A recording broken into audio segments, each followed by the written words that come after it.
কোথাও কোনো সার্ভে হয়নি, সার্ভেটা সমস্তটাই ওনার পার্টি অফিসে বসে হয়ে গেছে, ফেরাদ হাকিমের সঙ্গে বসে আলোচনা করে হয়ে গেছে।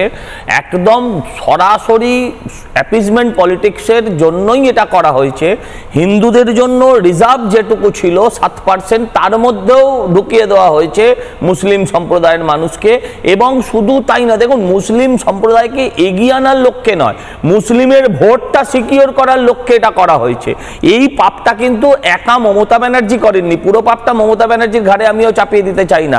এই পাপটা সিপিএম আমল থেকে শুরু হয়েছিল।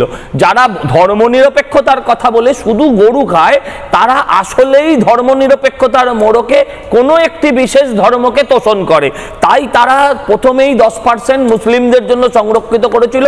এখন যিনি আইনজীবী ছিলেন তিনি পরিষ্কারভাবে ব্যাখ্যা করেছিলেন যে কোনো সার্ভে না করে তারা বিধানসভায় আইন পাস করে নিয়েছিল যে আমরা সরাসরি আমাদের ইচ্ছা মতন করে নেব। ক্ষেত্রেও পুরো ব্যাপারটা ইচ্ছে মতো হয়েছে।